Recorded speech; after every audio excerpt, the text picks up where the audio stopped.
கர்த்தருடைய பரிசுத்த நாமத்திற்கு மகிமை உண்டாவதாக.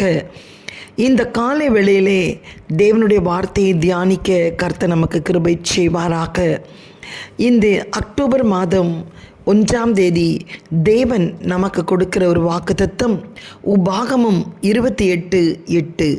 கர்த்தர் உன் களஞ்சியங்களிலும் நீ கையிடும் எல்லா வேலையிலும் உனக்கு ஆசீர்வாதம் கட்டளையிடுவார்.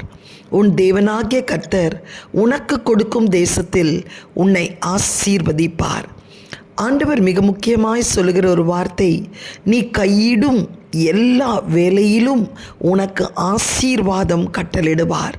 எந்தெந்த காரியத்திற்காக நீ காத்திருந்தாயோ கடந்த மாதம், அந்த காத்திருந்த எல்லா காரியங்களையும் கர்த்தர் உன்னை ஆசீர்வதிக்கும்படி, உன் கைகளின் எல்லா வேலைகளையும் ஆசீர்வதிக்கும்படி கர்த்தர் உனக்கு கட்டளிடுகிறார். ஆம், எனக்கு பிரியமானவர்களே, சங்கீதம் 128:2 உன் கைகளின் பிரயாசத்தை சாப்பிடுவாய், உனக்கு பாக்கியம் உண்டாகும் என்று கர்த்தர் சொல்லுகிறார். ஏசியா 62:8 இனி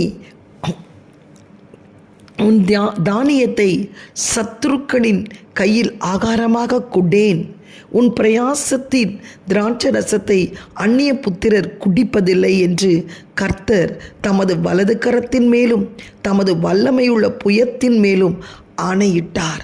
எத்தனையோ காரியங்களை நீ இழந்து போயிருக்கலாம்.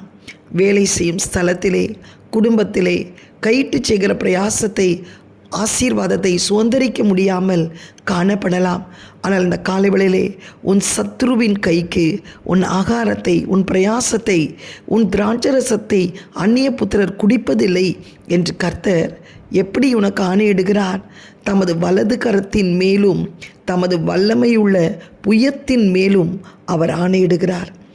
நியாயாதிபதிகள் 6:7 பார்க்கும்போது, கிதியோனுடைய பிரயாசத்தின் பலனை சாப்பிட முடியாதபடி மீதியானியர்களும் அமலேக்கியரும் மிருக ஜீவன்களை அழித்து அவர்களுடைய களஞ்சியத்தை சுட்டெரித்து வெட்டுக்கிளிகளைப் போல் திரளாய் வந்து கொள்ளையிட்டு போயிருக்கலாம். ஆனால் ஆண்டவர் கிதியோனை கொண்டு அந்த தேசத்திலே ஒரு பெரிய ஆசீர்வாதத்தை கட்டளிட்டது போல் இன்றைக்கு உன்னுடைய வாழ்க்கையிலும் நீ கையிட்டு செய்கிற எல்லா வேலைகளையும் கர்த்தர் உனக்கு ஆசீர்வதிப்பார். உன் வியாபாரத்தின் பலனை கர்த்தர் ஆசீர்வதிப்பார். கர்த்தருக்கு ஸ்தோத்திரம். உன் குடும்பத்திலே நீ பிரயாசப்படுகிற காரியங்களை கர்த்தர் ஆசீர்வதிப்பார். ஆதியாகமம் 5:29 கர்த்தர் சபித்த பூமியிலே உனக்கு பலன் உண்டாக்கும்படி நோவாவை தெரிந்து கொண்டது போல் உன்னை தெரிந்து கொண்டு உன் குடும்பத்தை உன்னை கொண்டு கர்த்தர் ஆசீர்வதிப்பார்.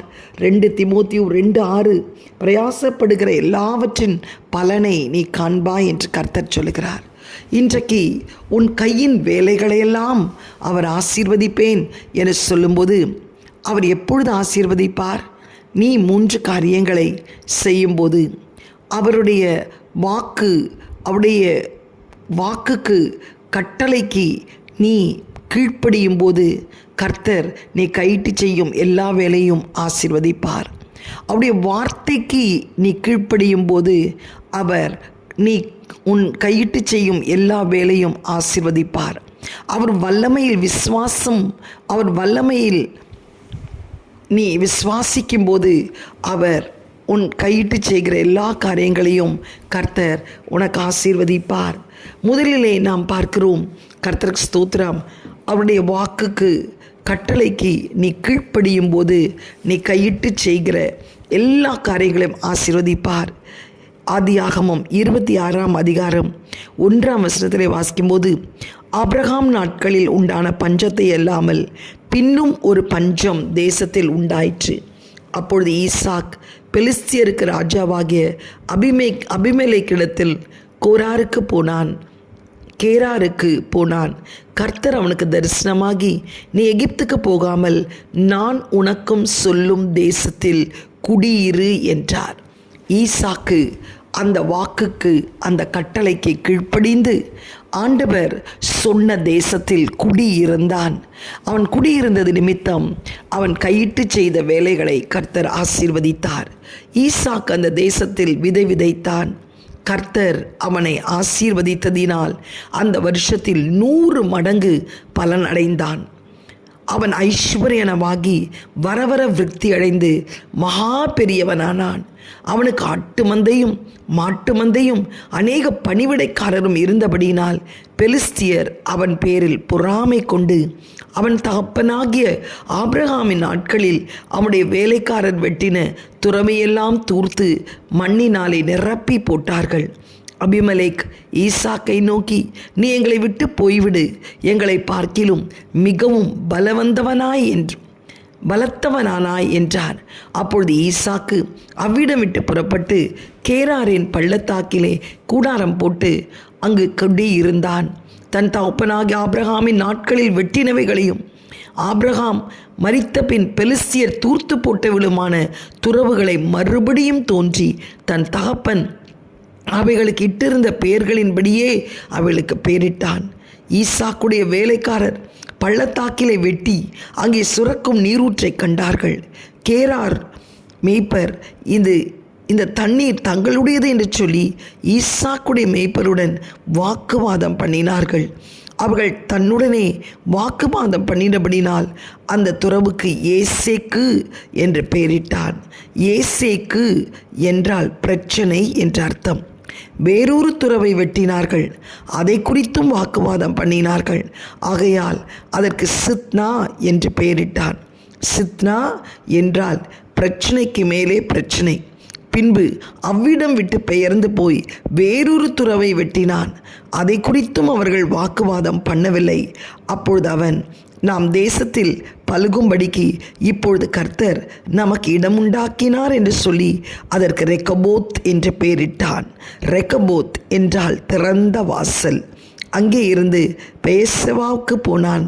அன்று ராத்திரியிலே கர்த்தர் அவனுக்கு தரிசனமாகி, நான் உன் தகப்பனாகிய ஆபிரகாமுடைய தேவன், பயப்படாதே, நான் உன்னோடு கூட இருந்து என் ஊழியக்காரனாகிய ஆபிரகாம் நிமித்தம் உன்னை ஆசீர்வதித்து உன் சந்ததியை பெருக பண்ணுவேன் என்றார்.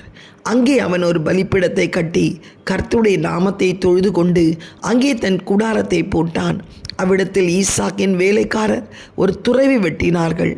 அபிமெலேக்கும் அவன் சிநேகிதனாகிய அகுசாத்தும் அவன் சேனாதிபதியாகிய பீகோலும் கேராரிலிருந்து அவனிடத்தில் வந்தார்கள். அப்பொழுது ஈசாக்கு அவர்களை நோக்கி, ஏன் என்னிடத்தில் வந்தீர்கள்? நீங்கள் என்னை பகைத்து என்னை உங்களிடத்தில் இராதபடி துரத்தி விட்டீர்களே என்றான். அதற்கு அவர்கள், நிச்சயமாய் கர்த்தர் உம்முடனே கூட இருக்கிறார் என்று கண்டோம். ஆகையால் எங்களுக்கும் உமக்கும் ஒரு ஆணை ஏற்பாடு உண்டாக வேண்டும் என்று நாங்கள் நிர்ணயம் பண்ணினோம். நாங்கள் உம்மை தொடாமல் நன்மையே உமக்கு செய்து உம்முடைய சமாதானத்தோடு அனுப்பிவிட்டது போல் நீரும் எங்களுக்கு தீங்கு செய்யாதபடி உம்மோடு கூட உடன்படிக்கை பண்ணிக்கொள்ள வந்தோம். நீ கர்த்தரால் ஆசீர்வதிக்கப்பட்டவராமே என்றார்கள். எனக்கு பிரியமானவர்களே, அவன் விதைத்தான், கர்த்தர் 100 மடங்கு ஆசீர்வதித்தார். அதை கண்டு பொறாமை கண்டு அவனோடு வாக்குவாதம் பண்ணினார்கள். துறவை தோண்டினான். முதல் தோண்டும்போது அதற்கு ஏசேக்கு என்று பெயரிட்டான். ஏனென்றால் அதை தூர்த்து போட்டார்கள். பிரச்சனைக்கு மேல் பிரச்சனை வந்தது. இரண்டாவது, கர்த்தருக்கு ஸ்தோத்திரம், அதை திரும்ப வெட்டினான். சித்னா என்று பெயரிட்டான். பிரச்சனைக்கு மேல் பிரச்சனை. கர்த்தருக்கு ஸ்தோத்திரம். பின்பு அவன் வெட்டின துறவை அவர்கள் தூர்த்து போடவில்லை. அதற்கு ரெக்கபோத் என்று பெயர் வைத்தான், திறந்த வாசல். கர்த்தருக்கு ஸ்தோத்திரம். ஆண்டவர் அவன் கையிட்டு செய்த வேலையை ஆசீர்வதித்தார். ஆசீர்வதித்ததோடு அல்ல, நீர் கர்த்தரால் ஆசீர்வதிக்கப்பட்டவராமே என்று சத்ரு சொல்லும் அளவுக்கு தேவன் அவனை பலுகி பெருக செய்தார். இதற்கெல்லாம் காரணம் அவன் தேவனுடைய வாக்கு கட்டளைக்கு கீழ்ப்படிந்தான். ஆண்டவர் சொன்னார், நீ கேராரூரிலே நீ தங்கு என்று சொன்னார். அவன் அங்கு குடியிரு என்று சொன்னார். அவன் குடியிருந்தான். தேவன் அந்த கட்டளைக்கு அவன் கீழ்ப்படிந்தான். ஆதலால் தேவன் அவன் விதைத்ததை ஆசீர்வதித்தார். இன்றைக்கு நீ கையிட்டு செய்கிற எல்லா வேலைகளையும் உனக்கு ஆசீர்வதித்து உனக்கு ஒரு ரெக்கபோத் என்ற ஒரு திறந்த வாசலை கர்த்தர் இந்த மாதம் நீ காணும்படி வைத்திருக்கிறார். பிரச்சனைகள் மேல் பிரச்சனையை நீ சந்தித்திருக்கலாம். வாக்குவாதங்கள் உன் வாழ்க்கையிலே வந்திருக்கலாம். இழப்புகள் மத்தியிலே நீ கடந்து போயிருக்கலாம். ஆனாலும் இந்த மாதம் உனக்கென்று ஒரு ரெக்கபோத், ஒரு திறந்த வாசல் கர்த்தர் வைத்திருக்கிறார். இரண்டாவது, அவருடைய வார்த்தைக்கு நீ கீழ்ப்படியும் போது கர்த்தர் நீ கைட்டு செய்கிற வேலையை ஆசீர்வதிப்பார். லூக்கா 5ஆம் அதிகாரம் 1-5 வரை நாம் வாசிக்கும்போது அந்த இடத்துல பேதுரு, ராமுழுதும் நாங்கள் பிரயாசப்பட்டோம், ஒன்றும் அகப்படவில்லை, ஆகிலும் உம்முடைய வார்த்தையின்படியே வலையை போடுகிறேன் என்றார். அந்தபடி அவர்கள் செய்து நீங்கள் வலை கிழியத்தக்க விதத்திலே மிகுந்த மீன்களை பிடித்தார்கள். கர்த்தருக்கு ஸ்தோத்திரம். ஆண்டவர் பேதுருவை பார்த்து சொன்ன ஒரு காரியம் என்னவென்றால், ராமுழுதும் பிரயாசப்பட்டும் ஒன்றும் கிடைக்கவில்லை என்று சொல்லும்போது சீமோனை நோக்கி ஆழத்தில் தள்ளி கொண்டு போய் மீன் பிடிக்கும்படி உங்கள் வலையை போடுங்கள் என்றார். ஆம், இந்த மாதம் இன்னும் கொஞ்சம் ஆழமாய் உன் ஜெபம் இருக்கட்டும், உன் வேத வாசிப்பு, உன் உபவாசம், உன் துதி ஆராதனை இருக்கும்போது ஆண்டவருடைய வார்த்தை உனக்கு நேராய் கடந்து வர்றது. ஆழத்திலே கொண்டு போய் உன் வலையை போடு. அப்பொழுது பேதுரு அந்த வார்த்தைக்கு கீழ்ப்படிந்ததினால் வலை கிழியத்தக்க விதத்திலே அவன் தன் கையினால் செய்த வேலையின் பிரயாசத்தை ஆசீர்வதித்து கர்த்தர் கொடுத்தார்.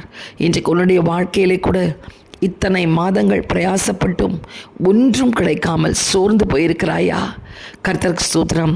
இன்றைக்கு ஆழமாய் உன் வலையை போடு, ஆழமாய் ஜெபம் பண்ணு, ஆழமாய் துதி, இன்னும் ஆழமாய் கடந்து போ. 2 அதிகாரம் 4 அதிகாரமாய் மாறட்டும். 1 நாள் உபவாசம் 2 நாள் உபவாசமாய் மாறட்டும். கர்த்தர் உனக்கு வலை கிழியத்தக்க விதத்திலே மீன்களை தந்து ஆசீர்வாதங்களை தந்து கர்த்தர் உன்னை ஆசீர்வதிக்க வல்லமை உள்ளவராய் இருக்கிறார். மூன்றாவது, கர்த்தருக்கு ஸ்தோத்திரம், அவருடைய வல்லமையை நீ விசுவாசிக்கும் போது, அவருடைய வாக்கை நீ கட்டளையை கீழ்ப்படியும் போது, அவருடைய வார்த்தைக்கு கீழ்ப்படியும் போது, மூன்றாவது அவருடைய வல்லமையை நீ விசுவாசிக்கும் போது கர்த்தர் உன் கையிட்டு செய்கிற பிரயாசங்களை ஆசீர்வதிப்பார். 12 வருஷமாய், மார்க் சுவிசேஷம் 5:25 12 வருஷமாய் ஒரு பெரும்பாலுள்ள ஸ்திரீ அநேக வைத்தியர்களாய் மிகவும் வருத்தப்பட்டு தனக்கு உண்டான எல்லாவற்றையும் விற்று செலவழிந்தும் சற்றாகிலும் குணமாக்கப்படாமல் இயேசு கிறிஸ்து அந்த வீதியிலே நடந்து போகும்போது அவள் தன்னை பிரதிபலிக்க விரும்பாமல் போய் அவர் வஸ்திரத்தின் ஓரத்தை தொட்டாள். ஏன் அப்படி தொட்டாள்? வஸ்திரத்தின் ஓரத்திலும் வல்லமை புறப்படும் என்று விசுவாசித்தாள். அந்த வல்லமை வஸ்திரத்தின் ஓரத்தில் இருக்கிறது என்று விசுவாசித்தாள். ஆண்டவருக்குள்ள இந்த வல்லமை அவளுக்குள்ளே புறப்பட்டு போய் அவள் குணமாக்கப்பட்டு பரிபூர்ண விடுதலை அடைந்தாள். என்னை தொட்டது யார் என்று கர்த்தர் கேட்டபோது இயேசுவிடத்திலே அவள் மறைக்க விரும்பாமல் நான் தான் உங்களை தொட்டேன் என்று சொல்லும்போது கர்த்தருக்கு ஸ்தோத்திரம் உண்டாவதாக. ஸ்ரீயானவள் பயந்து நடுங்கி அவருக்கு முன்பாக விழுந்து உண்மையெல்லாம் அவருக்கு சொன்னாள். அவர்களை பார்த்து, மகளே, உன் விசுவாசம் உன்னை ரட்சித்தது, நீ சமாதானத்தோடு போ, உன் வேதனை நீங்கி சுகமாயிரு என்றார். இந்த காலை வேளையிலும் எத்தனையோ வைத்தியர்களுக்கு செலவழித்து உன் கையின் பிரயாசங்கள் எல்லாம் வைத்தியருக்கே போய் இவளை போல் சற்றாகிலும் சுகமாகாத நிலைமையிலே நீ காணப்படுகிறாயா? இன்றைக்கு அவருடைய வல்லமையை விசுவாசி.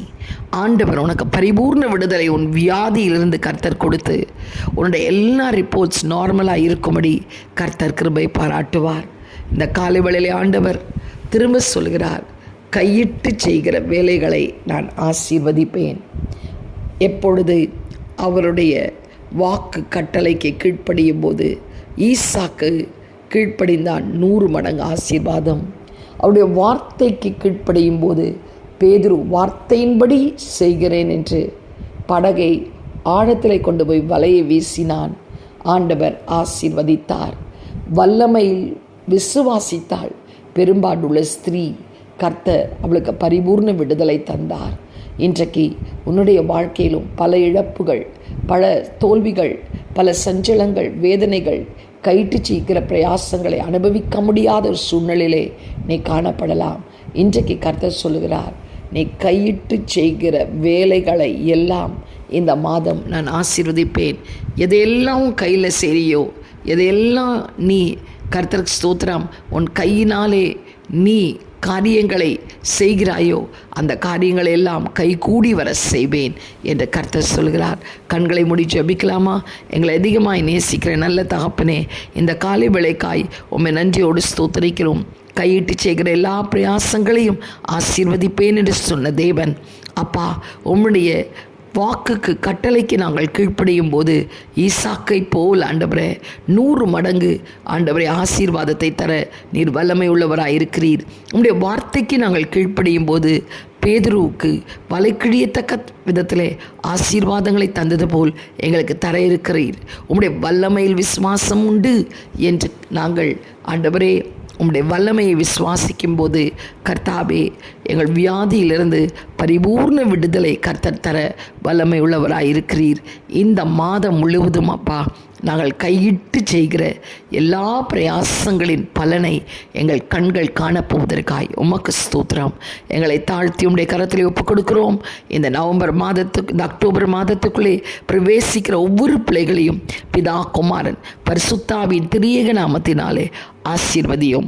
உம்முடைய ஆசீர்வாதம், உம்முடைய கிருபை, உம்முடைய காருண்யம், உம்முடைய மகிமை, உம்முடைய வல்லமை, அபிஷேகம் அவர்களை சூழ்ந்து கொள்ளட்டும். ஆண்டவரை எல்லா பிரயாசங்களின் பலனை அவர்கள் கண்கள் காண கர்த்தர் கிருபை செய்வீராக. இயேசுவின் மூலம் நல்ல பிதாவே, ஆமேன். God bless you. Have a blessed month. Amen.